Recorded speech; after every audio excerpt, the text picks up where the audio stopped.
Praise the lord. మన ప్రభువును రక్షకుడును అయిన యేసుక్రీస్తు నామములో ఈ యొక్క అభిషేక స్వరము ఆత్మీయ కార్యక్రమం చేస్తున్న ప్రియ సహోదరి సహోదరులందరికీ నా నుండి హృదయపూర్వక వందనాలు చెల్లిస్తున్నాను.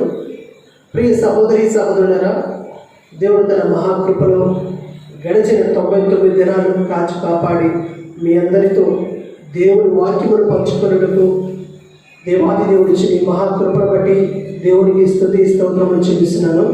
ఇదిగో ఈ యొక్క 100వ దినమున ప్రాముఖ్యమైన దినము కాబట్టి ఈ యొక్క 100వ దినమున ఒక దైవజనులను ఆహ్వానించాలని దేవుని ప్రేరేపణ ద్వారా ఒక దైవజనులు ఒప్పుకున్నారు. ఈరోజు బ్రదర్ అనిల్ అన్న గారు మనకి వాక్యం అందించనున్నారు. కారణం, దేవుడు గడిచిన 99 దినాలు కాచి కాపాడి ఈ 100వ దినములో ఒక సెలబ్రేషన్ మనకు అనుగ్రహించిన దానికి గాను ఈ యొక్క ప్రత్యేకమైన కూడికలో వర్తమానాన్ని అందించడానికి బ్రదర్ అనిల్ మన మధ్య ఉన్నారు. బ్రదర్ అనిల్ వచ్చి ఈ యొక్క వాక్యమును అందించవలసిందిగా ప్రభు నామములో కోరుతున్నాను.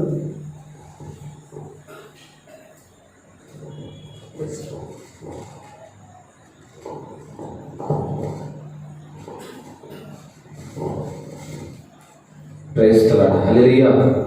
దేవునికి స్తోత్రం కలుగును గాక. నన్ను ఆహ్వానించినటువంటి జాన్ శ్రీను పాస్టర్ గారికి ప్రత్యేకమైనటువంటి నిండు మనసుతో వందనాలు.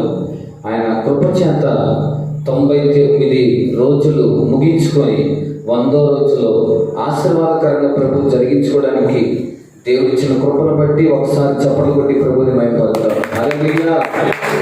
దేవునికి స్తోత్రం కలుగును గాక.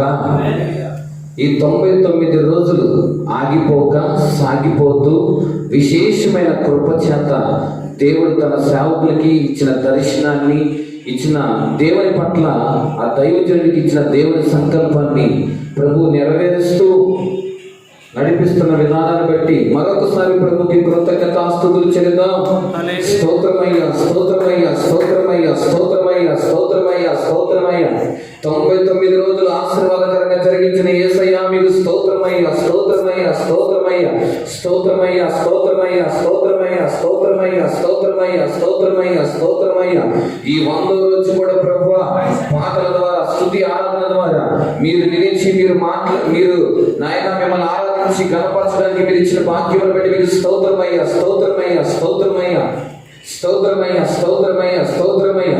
ఇప్పుడు మరొకసారి వాక్య ప్రక్షాళన జరుగుతూ ఉండగా వాక్యపు వెలుగులో ప్రతి బిడ్డను మీరు దర్శించి మీరు మాట్లాడి వారి ప్రాణాత్మ దేహ శరీరముల్ని మూలుగుతో సహా పరిశుద్ధపరిచి పవిత్రపరిచి మీ నిత్య రాజ్యానికి వారసులుగా మారుస్తున్న దేవా మీకు స్తోత్రం, స్తోత్రం, స్తోత్రం, స్తోత్రం. ఆమేన్. హల్లెలూయా. చూడండి, దేవుని వాక్యముల నుంచి, పరిశుద్ధ గ్రంథంలో నుంచి ఒక చక్కటి మాటని మనం చదువుకొని ఈ రాత్రి దేవుని కృప అనే పదాన్ని గురించి మనం ఈ రాత్రి తెలుసుకుందాం. పరిశుద్ధ గ్రంథంలో నుంచి ఎఫెసీయులకు రాసిన పత్రిక 6వ అధ్యాయం 24వ వచనం ఒకసారి చదువుదాం. ఎఫెసీయులకు రాసిన పత్రిక 6వ అధ్యాయం 24వ వచనం. మన ప్రభువైన యేసుక్రీస్తును శాశ్వతమైన ప్రేమతో ప్రేమించి వారందరికీ కృప కలుగును గాక. హల్లెలూయా. అంటే దేవుని కృప, అసలు కృప అనే పదానికి అర్థం ఏంటంటే యోగ్యత లేని వాడికి యోగ్యతని కలిగించేదే దేవుని కృప. హల్లెలూయా. భూమి మీద మనమందరం పాపము చేసి పాపము ద్వారా శాపం అనుభవిస్తున్న ప్రతి మానవుల్లోనికి దేవుని విశేషమైన కృపను బట్టి దేవుడు మనకు అనుగ్రహించాడు. ఎందుకు తెలుసా? యేసయ్యాని నోరు తెరిచి పిలవడానికి కూడా యోగ్యత లేని మనందరికీ ఆయన నోరారా మనసారా ఆయన కొనియాడడానికి, స్తుతించడానికి మనకు అనుగ్రహించిన భాగ్యమే దేవుని కృప. చప్పట్లు కొట్టి ప్రభుని మహిమపడతాం. హల్లెలూయా. కనుక దేవుని కృప మనకి అనుగ్రహించాడు దేవుడు. కనుక సృష్టికర్తని మనం ఆరాధించే భాగ్యాన్ని కలిగించడమే దేవుని కృప. అయితే ఈ దేవుని కృప ఎవరెవరి పట్ల ఎట్లా జరుగుతుంది? ఈరోజు ప్రతి విశ్వాసికి అవసరమైనది దేవుని కృప, ప్రతి ఆత్మీయుడికి అవసరమైనది దేవుని కృప, ప్రతి సంఘానికి అవసరమైనది దేవుని కృప, ప్రతి సేవకుడికి అవసరమైనది దేవుని కృప. ఆ కృపే నేటికి మనల్ని సజీవులుగా మార్చి ఈరోజు అనేకులు మట్టికి మన్నుగా మార్చబడి అనేకులు కాలగర్భంలో కలిసిపోయినప్పటికీ దేవుడిచ్చిన ఉచితమైన కృపా భాగ్యమును బట్టి మనం నీటికి సజీవుల గుంపులు సజీవుల దేశంలో నిలబడ్డాం. హల్లెలూయా, హల్లెలూయా. అయితే దేవుని కృప ఎవరెవరి పట్ల ఎట్లా నెరవేర్చబడింది, దేవుని కృప అనేటువంటి అర్థం ఏంటో మనం ఈ రాత్రి తెలుసుకుందాం. మరొకసారి మాట చదవండి. మన ప్రభు అయిన యేసు క్రీస్తును శాశ్వతమైన ప్రేమతో ప్రేమించు వారందరికీ కృప కలుగును గాక. అంటే యేసుక్రీస్తుని ఎవరైతే ప్రేమిస్తారో, యేసుని సొంత రక్షకుడిగా ఎవరైతే అంగీకరిస్తారో, ఎవరికి పడితే వాళ్ళకి దేవుని కృప దొరికిందండి? దొరకదు. యేసుని ప్రేమించి అయ్యా నీవే నిత్యమైన దేవుడివని ఆయన అంగీకరించి ఆయన ఒప్పుకొని ఆయన ప్రేమిస్తే వారికి కృప కలిగింది. హల్లెలూయా. అందుకనే అపోస్తలుడైన పౌలు ఎఫెసీ సంఘానికి చెప్తున్నాడు, అయ్యా నిన్ను ప్రేమించే వారందరికీ కృప కలిగింది. కనుక దేవుని కృప ఆయన ప్రేమించే వారికి కలిగింది. అయితే పరిశుద్ధ గ్రంథంలో నుంచి కృప పొందిన వారి గురించి కొంతమంది గురించి తెలుసుకుందాం. చూడండి, ఆదికాండం 6వ అధ్యాయం 8వ వచనం. ఆదికాండం 6వ అధ్యాయం 8వ వచనం. అయితే నోవాహు దేవుని దృష్టి యందు కృప పొందిన వాడాయను. హల్లెలూయా. చూడండి, నోవాహు తరంలో అనేక మంది ప్రజలు నివసిస్తూ ఉన్నారు. అనేక మంది ప్రజలు ఆ ప్రాంతంలో నివాసం చేస్తూనే ఉన్నారు. దేవుని స్వార్థ వాళ్ళకు అందించబడుతూ ఉంది. దేవుని ప్రత్యక్షతల గురించి నోవాహు వచ్చిన వాళ్ళందరికీ చెప్తూనే ఉన్నాడు. నోవాహు ఓడ తయారు చేసేటప్పుడు కూడా అనేకులు వచ్చి ఆయన తృణీకరించారు. రే పిచ్చోడా, ఏంట్రా ఈ టైంలో వర్షాలే లేవు, ఈ టైంలో నువ్వు ఓడ తయారు చేస్తావా, ఈ టైంలో వాడితో నీకేం పని అని చెప్పి నోవాహుని హేళన చేసి మాట్లాడిన ప్రజలు ఆ రోజుల్లో కోకలుగా ఉన్నట్లుగా దేవుని వాక్యం సెలవిస్తుంది. అయితే ఆ తరంలో ఉన్న ప్రజలందరికీ కృప దొరికిందా? ఆ తరంలో ఉన్న ప్రజలందరికీ కృప దొరికిందా? ఒకవేళ కృప దొరికినట్లయితే కనుక జల ప్రళయముల నుంచి తప్పించబడాలి, మరలా దేవుడు వారికి సురక్షితంగా కాపాడాలి. అయితే ఆ తరంలో ఏ ప్రజలకి ఆ కృప దొరకల. కానీ నోవాహు ఒక్కడే మనం సృష్టించిన సృష్టికర్త యేసుని ప్రేమించాడు కనుక జల ప్రళయముల నుంచి దేవుడు విడిపించాడు. హల్లెలూయా. రేపు దేవుని రాకడ కూడా ఇట్లాగే ఉండింది. ఎవరైతే కృపని కాదనుకుంటారో, ఎవరైతే కృపని త్రోసివేస్తారో, ఎవరైతే దేవుని కృప నాకు వద్దు అని చెప్పి హేళన చేసి మాట్లాడతారో, యేసుక్రీస్తు రెండో పునరుత్థానంలో వారు విడవబడే గుంపులో ఉంటారని దేవుని వాక్యం సెలవిస్తుంది. నోవాహును కూడా హేళన చేశారు, నోవాహును కూడా కించపరిచి మాట్లాడారు, నోవాహును కూడా అనేకమైన మాటలు మాట్లాడారు. ఒకవేళ ప్రియమైన దేవుని బిడ్డలారా, మిమ్మల్ని కూడా ఎవరైనా యేసుక్రీస్తు నమ్మావు, ఏం జరిగింది నీ జీవితంలో, ఏం జరగబోతుంది అని చెప్పి నిందించి అవమానపరిచి బాధపరిచి గాయపరిచి నేను నిందల పాలు చేసి ఏదైనా మాట్లాడవచ్చు. అయితే ప్రభు అన్నాడు, మనుషులందరి దృష్టిలో నువ్వు లేకపోయినా పర్లా, నీవు నా దృష్టిలో కృప పొందిన దానివి, కృప పొందిన వాడివి. హల్లెలూయా. ఆ కృప కొరకు ఈ రాత్రి నువ్వు వేడుకోగలిగితే, ఆ కృపను దేవుని సన్నిధిలో నువ్వు అడగగలిగితే, నోవాహుకు దయచేసిన కృప ఈ రాత్రి మనం ఆరాధిస్తున్న యేసుక్రీస్తు నీకు కృప ఇవ్వడానికి సంసిద్ధంగా ఉన్నాడు. హల్లెలూయా. కనుక కృపని పోగొట్టుకున్న వాళ్ళని కూడా మనం చూస్తూనే ఉన్నాం. చూడండి, దేవుని వాక్యం సెలవిస్తుంది. సమూయేలు, 2 సమూయేలు 7వ అధ్యాయం 15వ వచనం. 2వ సమూయేలు గ్రంథం 7వ అధ్యాయం 15వ వచనం. 2వ సమూయేలు గ్రంథం. నేను కొట్టివేసిన సౌలుకు నా కృప దూరమైనట్లు అతనికి నా కృపను దూరము చేయను. చాలండి. హల్లెలూయా. ఇప్పుడు సౌలుకి దేవుని కృప దూరమైపోయింది. ఇశ్రాయేలీయుల ప్రజలకు మొట్టమొదటి రాజుగా పిలువబడి అభిషేకించబడి ఎన్నిక చేయబడిన వాడు సౌలు. బెన్యామీను గోత్రంలో యోగ్యత లేని సౌలుకు, బెన్యామీను గోత్రానికి యోగ్యత లేదు అసలు. అయినప్పటికీ దేవుడు సౌలుని, బెన్యామీను గోత్రానికి దేవుడు కృప, ఉచితమైన కృపను గురించి ఇశ్రాయేలీయుల ప్రజలను ఏలడానికి దేవుడు మొట్టమొదటి రాజుగా సౌలుని దేవుడు ఎన్నుకున్నాడు. కృపలో నిలవలసిన సౌలు, కృపలో సాగిపోవలసిన సౌలు, కృపలో నడిపించవలసిన సౌలు కృపకు దూరం అయిపోయాడు. 40 సంవత్సరాలు రాజుగా పరిపాలన చేస్తే 2 సంవత్సరాలు మాత్రమే దేవునికి ఇష్టకరమైన రాజుగా పరిపాలన చేసి 38 సంవత్సరాలు దేవుని కృపకు దూరం అయిపోయి అనేకమైనటువంటి దేవునికి విరుద్ధమైన కార్యాలు చేస్తూ వెళ్ళిపోయాడు. ఒకప్పుడు కృప పొందిన వాడే కానీ కృపను పోగొట్టుకున్న వాడైపోయాడు. ఈరోజు అనేకులను మనం చూస్తూ ఉంటే మొదటిలో ప్రారంభంలో ఆత్మీయులు కృపను పొందుకుంటున్నారు, కానీ కొన్ని దినాలు గడిచిన తర్వాత కృపని పోగొట్టుకుంటున్నారు. పాటలు పాడే కృపావరం పోగొట్టుకుంటున్నారు, వాక్యం చెప్పే కృపావరం పోగొట్టుకుంటున్నారు, స్వార్థ చేసే కృపావరం పోగొట్టుకుంటున్నారు. దేవుడు సుచితమైన సేవ, దేవదత్తులు చేయలేని దివ్య సేవను చేయడానికి దేవుడు పిలిస్తే ఆ కృపను పోగొట్టుకుంటున్న వారు ఈ రోజు మన కళ్ళెదుట అనేకులు కనిపిస్తూనే ఉన్నారు. సౌలు దేవుని కృపని పోగొట్టుకున్నాడు. ఈ రాత్రి ఒకవేళ నీవు కూడా ప్రార్థనని పోగొట్టుకుంటున్నావా, ఆత్మీయతని పోగొట్టుకుంటున్నావా, పరిశుద్ధతని పోగొట్టుకుంటున్నావా, సహవాసాన్ని పోగొట్టుకుంటున్నావా, ఏమేమి పోగొట్టుకున్నావో ఈ రాత్రి నా దేవుని కృప ద్వారా నీకు అనుగ్రహించబడబోతుంది. సౌలు పోగొట్టుకున్నాడు. ఎందుకు అంటే దేవుణ్ణి విడిచిపెట్టేశాడు.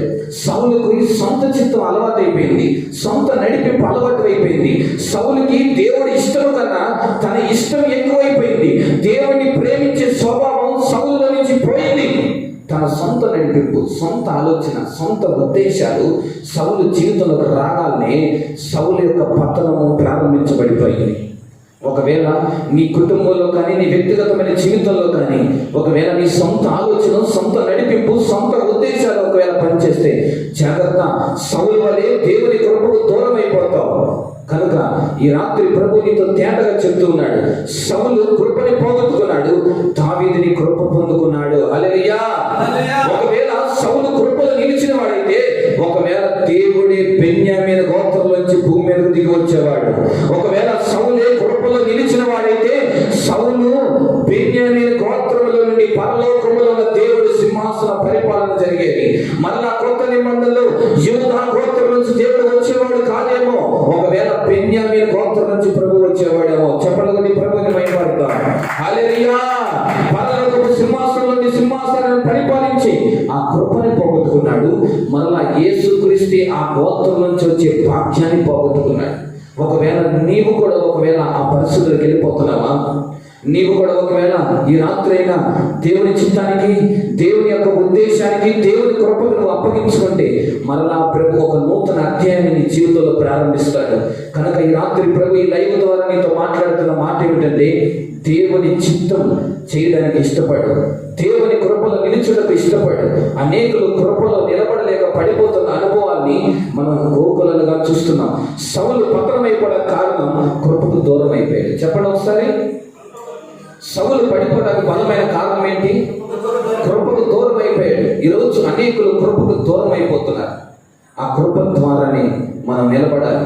ఈరోజు చాలా మందిని కనుక మనం చూస్తే లోకంలో డబ్బు సంపాదించాలని, ఆస్తులు సంపాదించాలని, మేడలు మిద్దెలు కట్టాలని రకరకాలుగా ప్రయోగాలు చేస్తున్నారు. డూప్లెక్స్ బిల్డింగ్లు కట్టాలని, ఆ వస్తువు కొనాలి, ఈ వస్తువు కొనాలి, బంగారం కొనాలి, ఎంతో కొంత స్థలమో పొలమో తొలమో ఏదో సంపాదించాలని మానవుడు పరిగెడుతున్నాడు. కానీ ఈ రోజు మానవుడికి చాలా అవసరమైన ప్రాముఖ్యమైనది ఏంటో తెలుసా? దేవుని కృప. హల్లెలూయా. కానీ కృపను విడిచిపెడుతున్నారు అనేకులు. లోకంలో ఉన్న వాటి కొరకు పరిగెత్తుతున్నారు.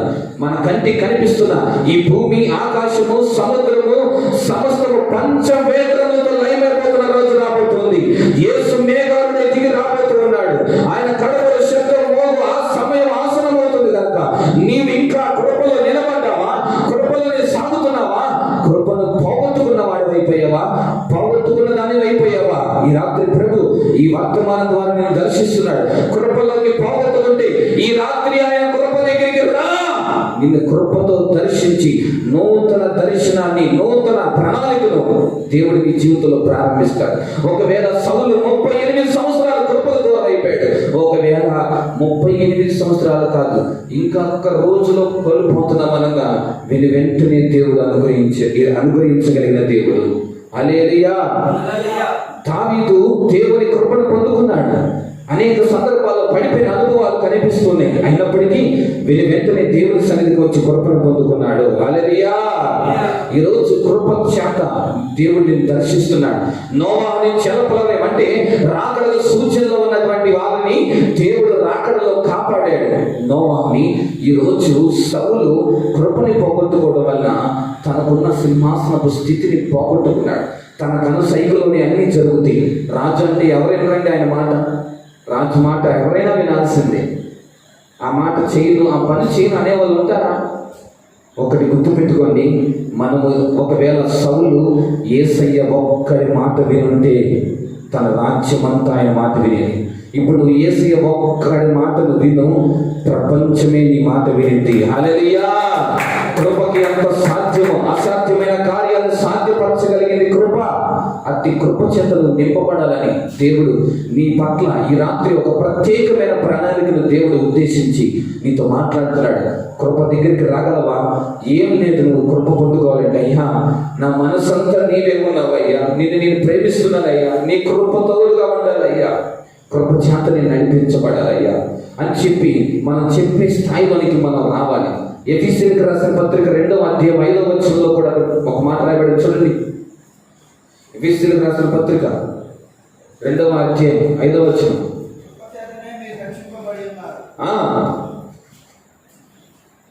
అంతేనా? మనము మన అపరాధముల చేత చచ్చిన వారమై ఉండగా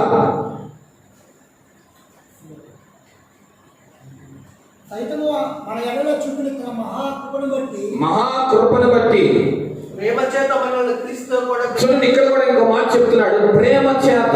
దేని చేత? ఈ భూమి మీద మనల్ని ప్రేమించి ప్రాణం పెట్టిన ఏకైక దేవుడు, సృష్టికర్త, మనం ఆరాధిస్తున్న యేసుక్రీస్తు. హల్లెలూయా. మానవుడు పాపము చేత చచ్చిన వాడుగానే ఉన్నాడు. జన్మ కర్మ పాపముల పుట్టిన మానవుడిని ఆయన పరిశుద్ధపరిచి పవిత్రపరిచి నిత్య రాజ్యాన్ని తీసుకుని వెళ్ళడానికి కృపని నీ యొద్దకు పంపించాడు. ఇది కృపాకాలం, ఇది కనికరించు కాలం, ఇది దయచూపు కాలం. ఈ సమయంలో నువ్వు యేసయ్య యొద్దకు రాగలిగితే రెండవ రాకడలో ఆ నిత్య నరకాగ్ని నుండి నుంచి దేవుడు ఈ రాత్రి నిన్ను తప్పిస్తాడు. కృప చేత నిన్ను రక్షిస్తాడు. కృప చేత నిన్ను దరికి చేరుస్తాడు. శ్రమలలో, కన్యలలో, వేదనలో నలిగిపోతున్నా ప్రియమైన దేవుని బిడ్డ, కృప చెంతకు చేరగలిగితే కృపలో నుండి నీకు విమోచన దొరికింది. అందుకని అపోస్తలుడైన పౌలు అంటాడు, కృప వెంబడి కృపను పొందుకుంటున్నాను. అయ్యా పౌలు, ఒక కృప చాలు కదయ్యా, మళ్ళీ కృప వెంబడి కృప ఎందుకయ్యా అంటే, నాకు ఈ కృప సరిపోదు, కృప వెంబడి కృపను పొందుకుంటానని అపోస్తలుడైన పౌలు చెప్పాడు. కాబట్టి అపోస్తలుడైన పౌలు 14 సంఘాలు కట్టడానికి దేవుడు కృప ఇచ్చాడు. హల్లెలూయా. ఈరోజు కొత్త నిబంధన, పాత నిబంధన రెండు కనుక మనం చూస్తే కనుక యేసుక్రీస్తు చేసిన సేవ అపోస్తలుడైన పౌలు ద్వారానే భూమి మీద సేవ సంపూర్ణత అయ్యింది. ఆమేన్. ఒకవేళ పౌలు అంత సేవ చేయకపోతే యేసుక్రీస్తు సేవ సంపూర్ణతలోకి వచ్చేది కాదు. ఆయన వచ్చి పునాదులు వేసి ఆ పునాది మీద సంఘాన్ని కట్టాడు. ఆ సంఘాన్ని కట్టడం వల్ల మిగతా పరిచర్ని 12 మంది అపోస్తలు ముగించారు. హల్లెలూయా. అంత బలమైన సేవ చేశాడు. అయ్యా పౌలు, నీకెందుకయ్యా ఒక కృప చాలదా అంటే, చాలదు, కృప వెంబడి కృపను కావాలి నాకు. కృపలోనే నాకు జయం ఉంది, కృపలోనే ఆదరణ ఉంది, కృపలోనే నెమ్మది ఉంది, కృపలోనే బలం ఉంది, కృపలోనే ఏదైనా చేయగలము అని విశ్వసించాడు అపోస్తలుడైన పౌలు. అందుకని పౌలు పరిచయం చేస్తున్నప్పుడు అనేకల జీవితాలు బంధించబడిన బంధకాల నుంచి విమోచించబడింది. ఈ రాత్రి నువ్వు కృప చెంతకు చేర్చగలిగితే కృప నిన్ను బలవంతుడిగా మారుస్తుంది. ఆమేన్. హల్లెలూయా. కృప మనల్ని ఏం చేసిందండి? అదే మాట చెప్తాడు అపోస్తలుడైన పౌలు తిమోతికి చెప్తాడు, తిమోతి, నువ్వు దేని ద్వారా బలం పొందుకోవాలో తెలుసా? దేని ద్వారా అయ్యా? టానిక్ ద్వారానేగా, మెడిసిన్ ద్వారానేగా, లేదంటే జీడిపప్పులు ఇన్ని కేజీలు తినయ్యా నువ్వు బలం పొందుకుంటావు, లేదంటే నువ్వు ఏం తింటే బలం వస్తుంది అని చెప్పి పౌలు చెప్పాడంటే చెప్పలేదు. ఏం చెప్పాడు చూడండి, తిమోతికి రాసినటువంటి 2వ పత్రిక 6వ అధ్యాయం 2వ అధ్యాయం 1వ వచనం. నా కుమారుడా తిమోతి, క్రీస్తు యేసునందున కృప చేత బలవంతుడు కమ్ము. చప్పట్లు కొట్టి ప్రభుని మహిమపడదాం. హల్లెలూయా. కృప నిన్ను బలవంతుడుగా మారుస్తుంది. బలహీనపరచబడిన నీ ఆత్మీయ జీవితానికి బలము కావాలంటే నీవు కృపను చేత బలవంతుడు కావాలి. ప్రార్థన బలిపీఠం పడిపోయిందా? పరిశుద్ధతని బలిపీఠం పడిపోయిందా? నీకు శరీర కోరికల ద్వారా పరిశుద్ధపరచబడలేని అనుభవంలో ఉన్నావా? ప్రభు నీతో మాట్లాడుతున్నాడు. దీంట్లో పడిపోయావు, దీంట్లో బలహీన పడిపోయావు అన్న. మేము ప్రారంభంలో బాగానే ఉన్నామన్నా, అప్పుడు వైరాగ్యంలో ఉన్నాం. ప్రారంభం కదా, 5 గంటలు ప్రార్థన చేసామన్నా, ఇప్పుడు 5 నిమిషాలు కూడా లేదన్నా. క్యాలెండర్లో వాక్యం శుద్ధి స్తోత్రం మాత్రం ఆగట్లేదు ప్రభు, వెళ్ళిపోతున్నాను, వచ్చేయి చూసుకుందాం సాయంత్రం ఆమె అని పరిస్థితుల్లోనికి ఈరోజు వెళ్ళిపోయావు. ఈరోజు నీ ప్రార్థన జీవితం పడిపోయింది, పరిశుద్ధ జీవితం పడిపోయింది. ఒకప్పుడు దేవుడితో గంటల తరబడి మాట్లాడేవి, ఒకప్పుడు దేవుడితో ఎంతసేపు అయినా మాట్లాడటానికి ఇష్టపడ్డావి, దేవుడి సన్నిధిలో పాటలు పాడటానికి ఇష్టపడ్డావి, దేవుడి వాక్యాన్ని వినడానికి ఇష్టపడ్డావి. ఈరోజు ఏమైపోయింది నీ ఇష్టం అంటే నీవు బలహీన పడిపోయావు. ఏం పడిపోయారు? బలహీన పడిపోయారు. నా దేవుని వాక్యం ఈ రాత్రి నేను హెచ్చరిస్తున్న మాట తెలుసా? ఆయన కృప చేతనే బలపరచబడాలి. తిమోతి నా కుమారుడా, నీకు మంచి మాట చెప్తా, నువ్వు కృప చేతనే బలపరచబడాలి. మనుషులు ఉన్నారయ్యా, నా వెనకమాల బలం ఉంది, నా వెనకమాల బలగం ఉంది, నా వెనకమాల వాళ్ళు ఉన్నారు, వీళ్ళున్నారు, పలానా వాళ్ళు ఉన్నారు, ఎంతమంది ఉన్నారు నీకు తెలుసా? నీ పక్షాన్ని ఎవరు లేరు తెలుసా అని అంటా ఉంటారు కొంతమంది. ఎవరు లేకపోయినా పర్లా, మన పక్షాన కృపొట్టించాలి, మనం అందరికంటే బలవంతులు. హల్లెలూయా అని తిమోతిని హెచ్చరించి చెప్తున్నాడు పౌలు. ఈరోజు కృప చేత బలవంతులు కావాలి. అసలైన బలం కృపలో ఉందని తెలియట్లా చాలా మందికి. హల్లెలూయా. కృప చేతనే బలవంతుడవు. తిమోతితో ఇంకో మాట చెప్తాడు, అయ్యా తిమోతి, ఇది నీ వ్యక్తిగతంగా తీసుకో, నువ్వు బలవంతుడు కావాలి. నీ సంఘ పరంగా చెప్తాను, నేను సంఘం కూడా బలపరచబడాలి. హల్లెలూయా. చూడండి, మొదటి తిమోతి రాసిన మొదటి పత్రిక 6వ అధ్యాయం 21వ వచనం. తిమోతి రాసినటువంటి మొదటి పత్రిక 6వ అధ్యాయం 21వ వచనం. ఆ విషయంలో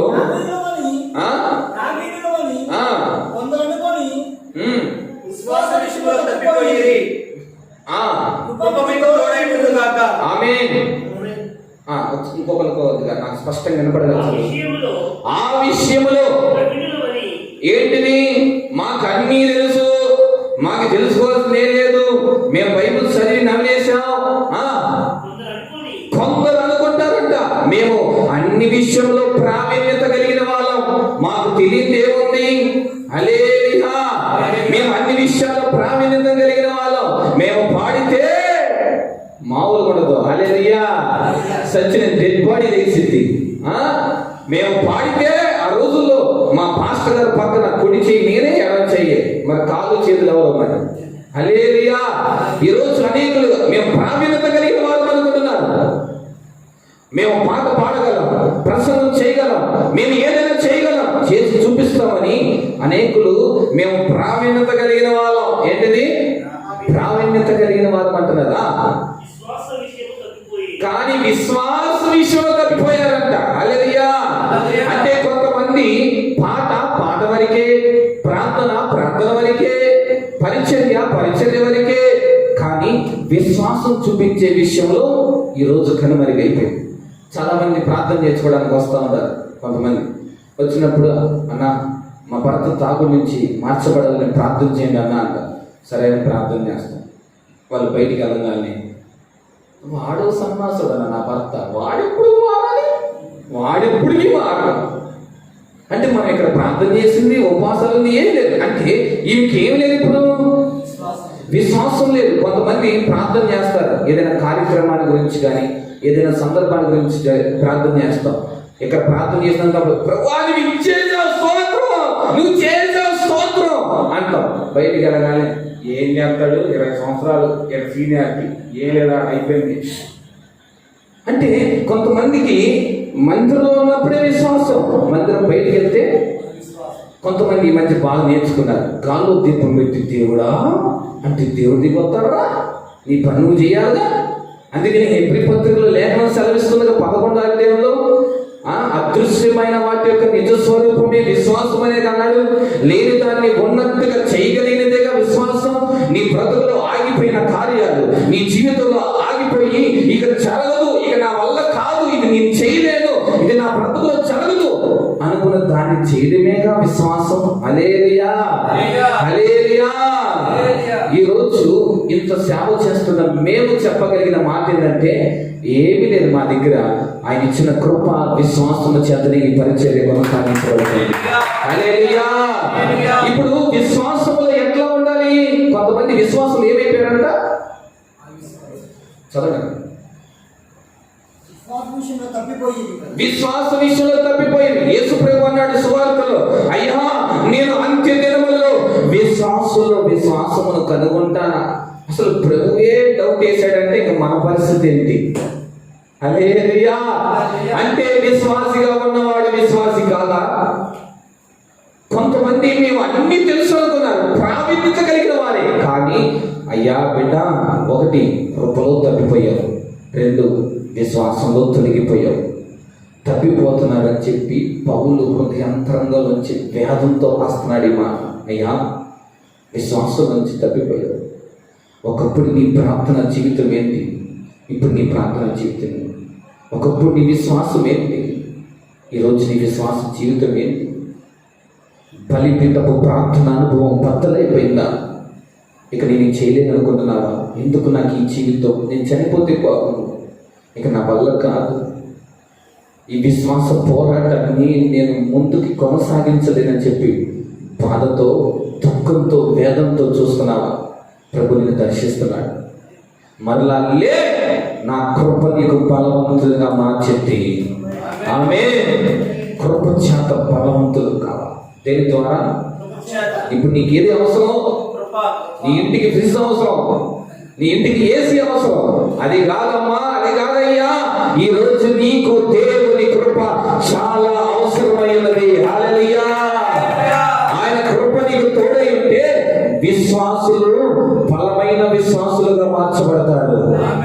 అసలు మన కనుక దేవుని వాక్యంలో చూస్తే అప్పుడు విశ్వాసులకి ఇప్పుడు విశ్వాసులకు అసలు సంబంధమే లేనట్టు ఉంది. అట్లాంటి విశ్వాస జీవితం చేస్తున్నారు. ఇక మీకు తెలియదే ఉంది, నేను చెప్పేదేమో. హల్లెలూయా. కనుక మనము విశ్వాసంలో బలహీనులు కాకూడదు. బలహీనులు కాకూడదంటే మనకి దేవుని కృప అవసరమైనది. హల్లెలూయా. మరణం వరకు మనం విశ్వాస జీవితాన్ని కొనసాగించాలి. ఏదైనా అవసరంగా ఎమ్మటి నేను లోకం వైపు చూడకూడదు, యేసు వైపు చూస్తే చాలు. ఆయనే మనకు ఆశ్రయ దుర్గమై ఉన్నాడు, ఆయనే మనకు ఆశ్రయ నిలయమై ఉన్నాడు, ఆయనే మనకి కొండ కోట ప్రాకారమై ఉన్నాడు, ఆయనే మనకి తండ్రి తల్లి బంధువై ఉన్నాడు. హల్లెలూయా. మనకి ఏం అవసరం ఈ రాత్రి? దేవుని కృప. హల్లెలూయా. కనుక దేవుని వాక్యం స్పష్టంగా చెబుతుంది ఈ మాట. దేవుని కృప చేత మనం బలవంతులు కావాలి. ఆమేన్. హల్లెలూయా. దేవునికి స్తోత్రం కలుగును గాక. కీర్తన 36వ అధ్యాయం 7వ వచనం.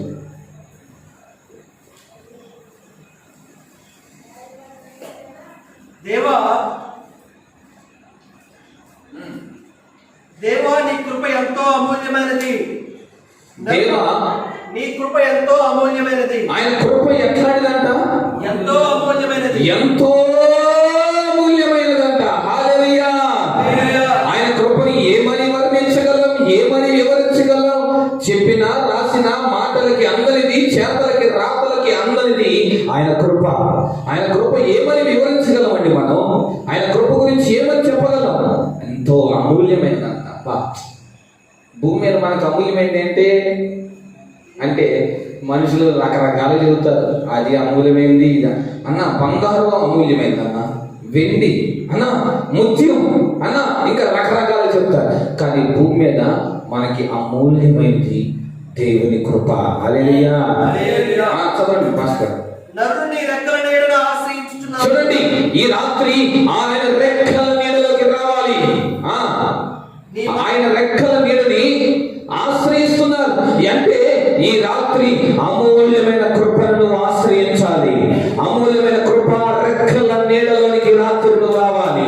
ఆయన కృప రెక్కల నీడలోకి నువ్వు రాగలిగితే నీ బంధకాలన్నీ ప్రభు తొలగిస్తాడు, నీ శ్రమల నుండి విమోచిస్తాడు, శ్రమలో బలవంతుడిగా మారుస్తాడు, కన్నీళ్లలో బలవంతుడిగా మారుస్తాడు, కుటుంబ సమస్యల్లో బలవంతుడిగా మారుస్తాడు. విశ్వాసుల నుంచి అవిశ్వాసిగా మారిపోయావా, విశ్వాస వీరుడిగా మారుస్తాడు. ఎందుకో తెలుసా?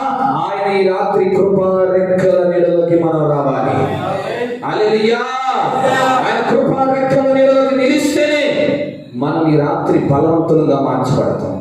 ఈ రాత్రి రావడానికి సిద్ధమైతే నా దేవుడి కృపతో బలపరచడానికి సంసిద్ధంగా మన మధ్యలో కృపా సత్య సంపూర్ణుడిగా సంచరిస్తూనే ఉన్నాడు. హల్లెలూయా. చూడండి, సామెతలు 21వ అధ్యాయం 21వ వచనం. సామెతలు 21వ అధ్యాయం 21వ వచనం. దేన్ని అనుసరించాలంట? ఇదిగో ఈ రాత్రి కృప పొందిన నీవు, కృప పొందిన నేను ఏం చేయాలి తెలుసా? నీతిని అనుసరిస్తూ నడవాలి. ఏం నడవాలి?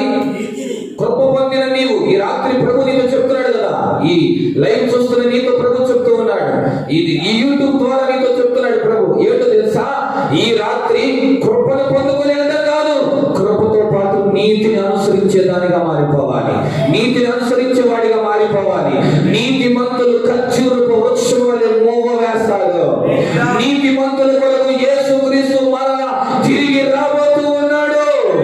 మొదట పాపుల కొరకు వచ్చాడు, మరలా నీతిమంతుల కొరకు రాబోతూ ఉన్నాడు.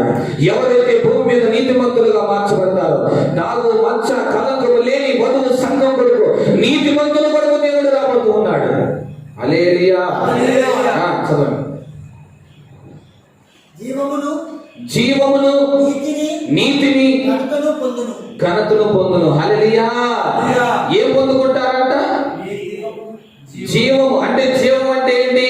చచ్చిపోవాలనే మనసు చచ్చిపోయింది, మనంగా చచ్చిపోయింది. చచ్చిపోవాలనే ఆలోచన చచ్చిపోయింది, చచ్చిపోవాలనే ఉద్దేశం చచ్చిపోయింది. కన్నీళ్లు చచ్చిపోతాయి, వేదనలు చచ్చిపోతాయి, బాధలు చచ్చిపోతాయి. బాధలు, కన్నీళ్లు, శ్రమలు రావని నేను చెప్పను, అందరికీ వస్తాయి. హల్లెలూయా. ఎందుకంటే బాధలు, కన్నీళ్లు, రోగాలు మనిషికి పెట్టాడు దేవుడు. ఒకవేళ జంతువులకి అడవిలో తిరిగి అడిగి పెడితే, ఒక్కసారి సింహం డాక్టర్ గారండి నా పొన్ను నెప్పుకుంది రండి వస్తున్నానంటే ఒక్కడు కనపడ్డా ఇక్కడ. హల్లెలూయా. కనుక దేవుడు మానవుడికి పెట్టాడు కనుక మనకి ఖచ్చితంగా వస్తాయి. అయితే వాటన్నిటిలో నేను బలవంతుడిగా మారుస్తుంది కృప.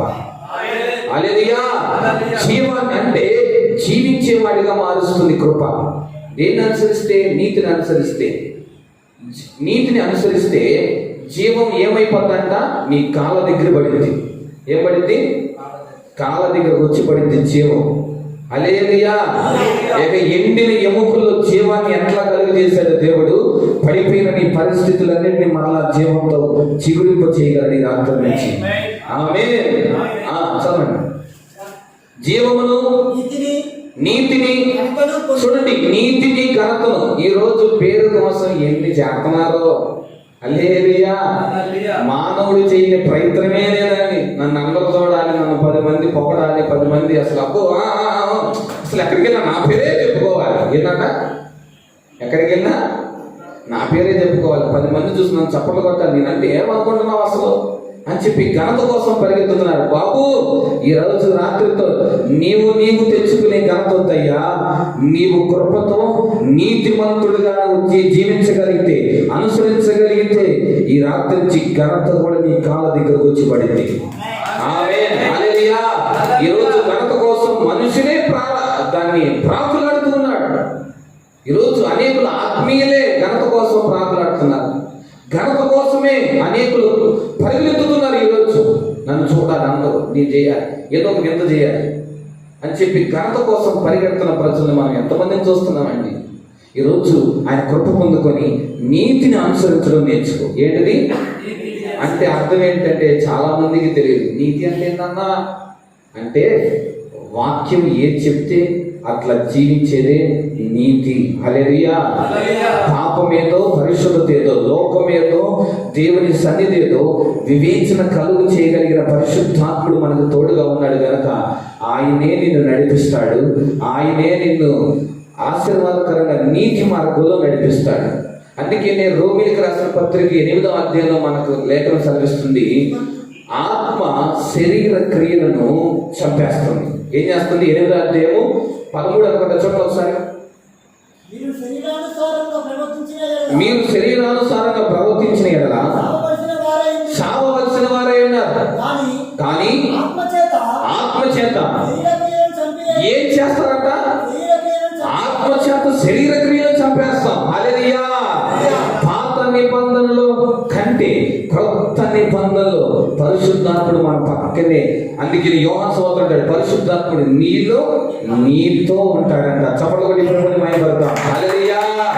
పాపాన్ని, నీతిని, లోకాన్ని, దేవుని సన్నిధిని, పరిశుద్ధతను, లోకపు కోరికలను వేరుపరిచి చూపిస్తాడు నీకు పరిశుద్ధాత్ముడు. ఘనత కోసం మనం పరిగెత్త అవసరంలా. అసలు దేవుడిచ్చే, మీరు మనుషునిచ్చే ఘనత కోసం పరిగెత్తున్నారు. రేపు పరలోకంలో మనకి తండ్రి సిద్ధపరుస్తున్నాడు ఘనతని. బలా నమ్మకమైన దాసుడా, నా ప్రియమైన బిడ్డ అని ఆయన మనల్ని గణపరిచేలాగా మారాలమ్మా. మనుషులు గమనించకండి. ఈరోజు గణపరిచినాడు, ఈరోజు పూలు వేసినాడు, రేపు రాళ్ళు వేసి పెడతాడు మన మీద. హల్లెలూయా, హల్లెలూయా. ఎందుకంటే దేవుని వాక్యం స్పష్టంగా చెప్తుంది. దేవుని వాక్యం స్పష్టంగా చెప్తుంది. ఈరోజు మనకి పూలు ఇస్తున్న వాళ్ళే రేపు రాళ్ళు ఇసేస్తారు. కనుక ఆయన కృప చేత మనం ఏమవ్వాలండి చెప్తామా? హల్లెలూయా. అందుకే కృపకి చాలా విలువ ఉంది. ఇప్పుడు దైవ సేవకులుగా చూడండి, కొరింథీయులకు రాసినటువంటి 2వ పత్రిక 6వ అధ్యాయం 1వ వచనం చదవండి. మనం త్వరగా ముగించుకుందాం. కాగా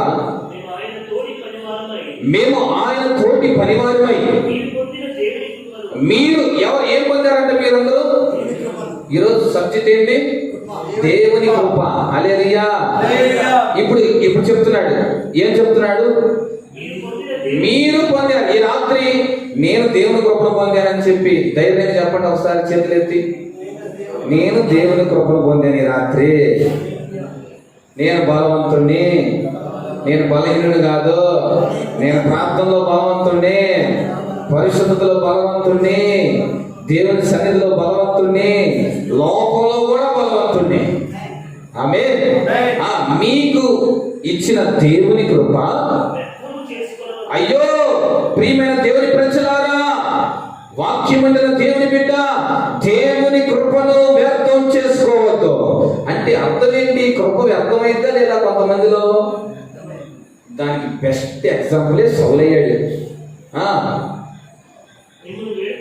మిమ్మల్ని వేడుకొచ్చున్నాను ఈ రాత్రి దైవజనుడుగా, ఈ వాక్యం అందిస్తున్న దైవజనుడుగా, నన్ను వాక్యానికి అందించిన దైవజనుడు పక్షాన్ని చెప్తున్నా, దయచేసి మిమ్మల్ని వేడుకుంటున్నాను ఈ రాత్రి. పౌలు వేడుకున్నాడు కొరింథీ సంఘానికి. మాట వినని సంఘం కొరింథీ సంఘం, పెద్ద తలకాయ పిలిచిన సంఘం కొరింథీ సంఘం.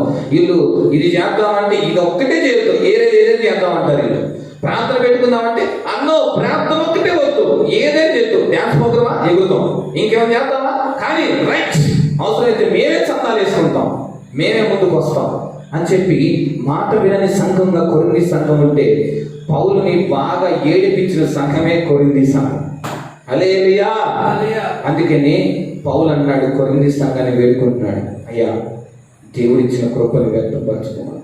ఈ రాత్రి వాక్యం వింటున్న మీతో, వాక్యం లైవ్ వింటున్న మీ అందరితో ప్రభు చెప్తున్నాడు, కృపను వ్యక్తం చేసుకోవాలి.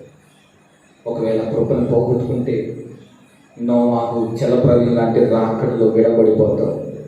ఆయన కృపను పోగొట్టుకోవద్దు. ఆయన సన్నిధి, ఆయనతో కలిసి యుగములు ఆయన తండ్రి రాజ్యంలో ఉండే భాగ్యాన్ని పోగొట్టుకోమని కృపతో ఈ రాత్రి ప్రభు మిమ్మల్ని వేడుకుంటున్నాడు. కృప చెంతకు చేర్చబడతావా? కృపలోని అమూల్యమైన కృప ఎన్ని కోట్లు పెట్టినా తొలగదు. కానీ దేవుడు ఆ భాగ్యులమైన మనందరికీ ఉచితమైన కృపను అనుగ్రహించాడు. హల్లెలూయా. దేవదూతలకి లేని భాగ్యాన్ని మనకిచ్చాడు. దేవదూతలు పొందుకొని భాగ్యం దేవుని కృప మన ఎదుట ప్రత్యక్షమై నడిపిస్తుంది. ఏమని చెప్పగలం ఈ కృప గురించి? రాత్రి ప్రభు మిమ్మల్ని వేడుకుంటున్నాడు, కృపని దాటిపోవద్దు, కృపలోని నిలబడు. కృప నిన్ను బలవంతుడిగా మార్చుతుంది. కృప విశ్వాస వీరుల పట్టికలో నేను చేరుస్తుంది. కృప చేత కప్పబడుతూ కృపలో సాగిపోతూ చివరిగా ఒక మాట చదువుకొని మనం ముగించుకుందాం. దానియేలు పుస్తకం 9వ అధ్యాయం 9వ వచనం. దానియేలు పుస్తకం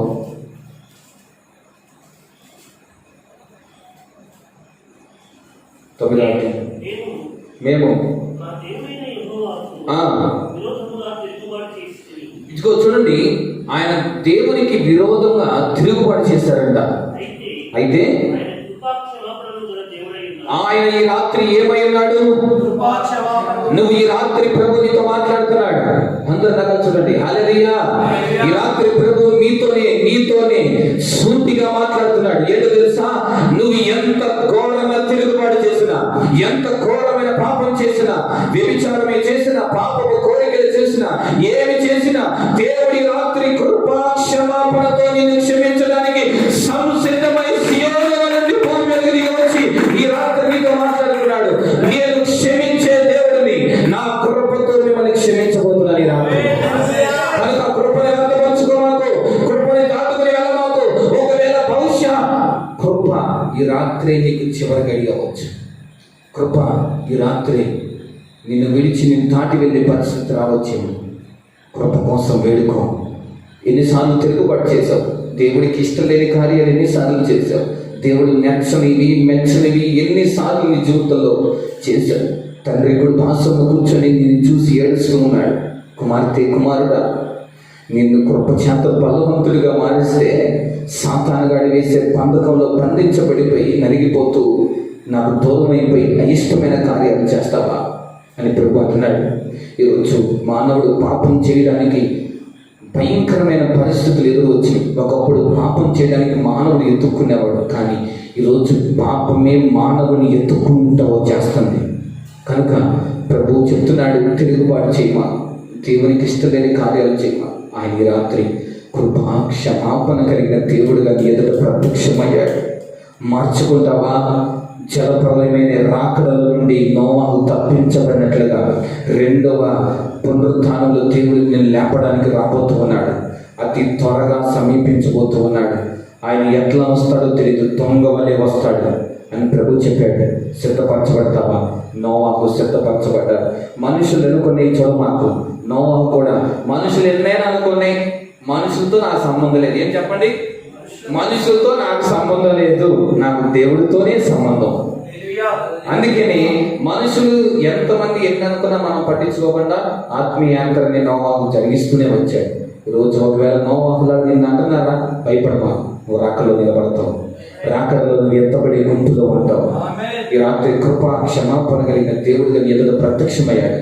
ఈ వాక్యం ద్వారా ప్రభు మీ అందరినీ బలపరిచి స్థిరపరచును గాక. చివరిగా ఒకసారి ఇంకొక మాట చదువుకుందాం. ఏప్రిల్ రాసిన పత్రిక 12వ అధ్యాయం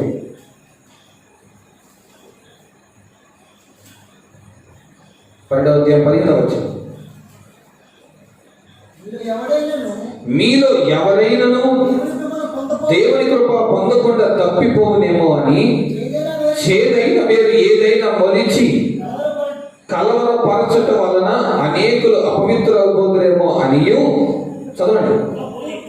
ఒక్క పూట కూటి కొరకు తన జ్యేష్ఠత్వపు హక్కును అమ్మివేసిన ఏశావు వంటి భ్రష్టుడు ఉండునేమో అని జాగ్రత్తగా చూసుకోండి. ఏంటంట? మీలో చేదైన వేరు ఏది కూడా మొలవకుండా ఉండాలని ఈ రాత్రి ప్రభు వేడుకుంటున్నారు. చేదైన వేరు ఒకవేళ నీ పంటకు పడితే చేదుని ముందు కొట్టి చంపేస్తున్నావు. నీ ఇంట్లో చెత్త పురుగు వస్తే చీపురు పట్టుకొని ఊడి చేస్తున్నావు. కానీ నీ శరీరంలో చేదైనది ప్రవేశించింది. నీ శరీరం అంతా తినేయడానికి సిద్ధమైంది. చేదు అనే పదానికి ఒక మాట చెప్తా. మానవుడికి షుగర్ వచ్చిన వాళ్ళు తెలుసా మీకు? వాళ్ళకి చిన్న దెబ్బ తగిలితే సార్ శరీరం అంతా పాగేసింది. మానవుడి జీవితంలో ప్రతి చిన్న పాపమే కానీ వదిలేసామంటే శరీరం అంతా పవిత్రపరుస్తుంది. కనుక పాపం వల్ల వచ్చి జీతం మరణం అని రోమిలకు రాసిన పత్రిక 6వ అధ్యాయం 23లో ఉంది. పాపం వల్ల వచ్చి జీతం మరణం అని. కనుక చేదైన వేరు ఒకవేళ నీలో ప్రవేశించిందేమో ఈ రాత్రి యేసయ్య 2 చేతులు చాపి ఈ లైవ్ ద్వారా దైవజనుల్ని ఈ 100 రోజులు ప్రభు ఆశీర్వాదకరంగా జరిగించారు. ఈ 100 రోజులు ఈ ఉపవాస ప్రాంతంలో నీతో చెప్తున్నాడు, అమ్మా ప్రియమైన సహోదరి సహోదరుడా, కృపను దాటి వెళ్తాం, కృపను వేడుకో. ఈ రాత్రి నువ్వు ఎంత ఘోర పాపాలు వచ్చినా ఆయన క్షమిస్తాడు కదా. ఇప్పుడు ఒప్పుకొని మళ్ళీ చేసి మళ్ళీ వచ్చి క్షమాపణ అడగమా. ఒప్పుకొని విడిచిపెట్టిన వాడు కనికరించబడతాడని లేఖనం సెలవిస్తుంది. ఇంకా విడిచిపెట్టి ఇంక మరలా నేను ఆ పాపం చేయనే ఒప్పుకుంటే కృప నిన్ను దాటిపోకుండా శ్రమలో బలవంతుడిగా పరిస్థితుల్లో బలవంతుడిగా, సంఘంలో నేను బలవంతుడిగా, దైవజనులను కూడా దేవుడు బలవంతుడిగా మార్చి బలమైన సేవ చేపించి భూమిని ఆకాశాన్ని తల్లకిందులు చేసే దైవజనులుగా మారుస్తాడు దేవుడు. ఈ వాక్యం ఈ వినికిలో స్థిరపరచబడి మహిమ కలిగిన ఆ నూతన యెరూషలేము సీయోను కొరకు ప్రభు మనల్ని ఈ లైవ్ వీక్షిస్తున్న ప్రతి బిడ్డని దేవుడు సిద్ధపరచునుగాక. ఆమేన్. హల్లెలూయా. ప్రార్థన చేసుకుందాం. అందరం మోకరించండి, ప్రార్థన చేసుకుందాం. మీరు ఎక్కడ విన్నా, ఏ పరిస్థితిలో ఉన్నా, ఏ స్థలంలో ఉన్నా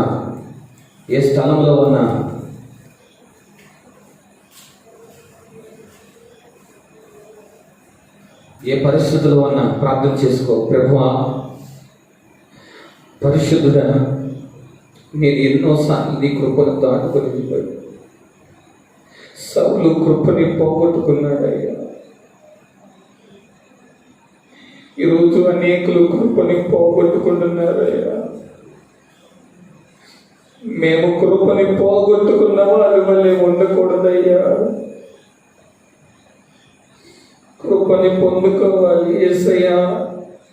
ఈ రాత్రి మీ కృప చేత మమ్మల్ని నింపండి. నీవే చెప్పే ఒక కృప చేతని మీరు రక్షించబడ్డారని.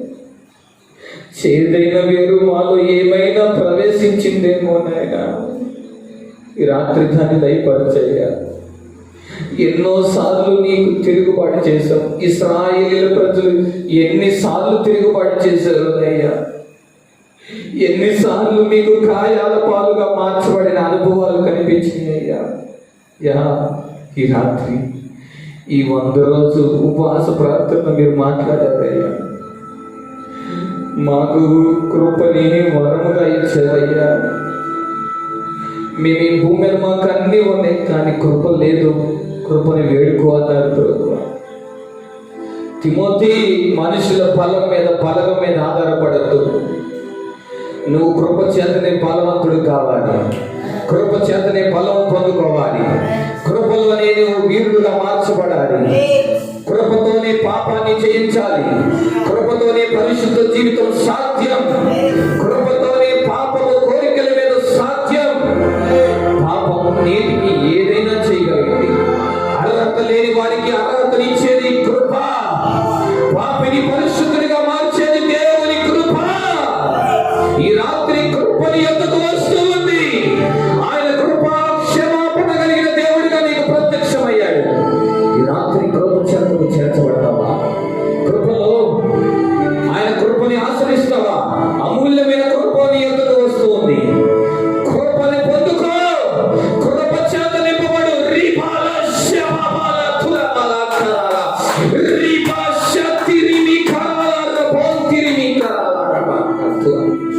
కృపతో మీరు జ్ఞాపకం చేసుకో. కృప జీవాన్ని ఇస్తుంది.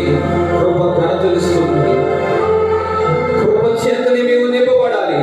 పౌలు పొందుకున్న కృప వాక్యమైన ప్రతి బిడ్డకు అనుగ్రహించబడాలి. ఎప్పుడు బలహీనుడుగా అప్పుడు నేను బలవంతుడని పౌలు చెప్పాడయ్యా. దానిలో రాష్ట్రము కృప బలవంతుని చేసిందయ్యా. మీరు సంఘాన్ని హెచ్చరించారు. వింటున్న ప్రతి బిడ్డని హెచ్చరించారు. తండ్రి, మీరు ఇచ్చిన కృపను బట్టి మీకు స్తోత్రం చెల్లిస్తూ ఉన్నారు. ఈ రాత్రి వాక్యమైన ప్రతి బిడ్డకి కృపను అనుగ్రహించండి నాయనా. ఈ వాక్య సందేశానికి నన్ను పిలిచిన దైవజనుల పరిచయం మీరు జ్ఞాపకం చేసుకోండి. వారి పరిచయం మీరు ఆశీర్వదించండి. వారు చేస్తున్న ప్రతి పరిచర్య నిండారుగా ఆశీర్వదించబడిన గాక. ఇప్పుడు వరకు పనిచేసిన కృప కంటే రెట్టింపైన కృపతో వారి పరిచర్యలు ఆశీర్వదించబడిన గాక. వారి ద్వారా కొన్ని ఆత్మలు నాయన సంఘాలు కట్టబడ్డాక తగిన కృపతో మీరు నింపి వాక్యమైన ప్రతి బిడ్డని మీరు దీవించి ఆశీర్వదించి ప్రతి బిడ్డల కృపతో మీరు దర్శించి కృపతో మీరు స్థిరపరిచి ఆ మహిమ కలిగిన నూతన యెరూషలేము సీయోను కొరకు మీరు సిద్ధపరిచి మీరే సమస్త మహిమ ఘనత ప్రభావాలు పొందుకోమని సజీవుడైన యేసు నామములో ప్రార్థిస్తున్నాను తండ్రి. ఆమేన్. హల్లెలూయా. ఈ ప్రత్యేకమైన సమయాన్ని దైవ సేవకులు ఇచ్చినందుకు నిండు మనసు మీకు కూడా ఇంతసేపు వాక్యం నిండు మనసు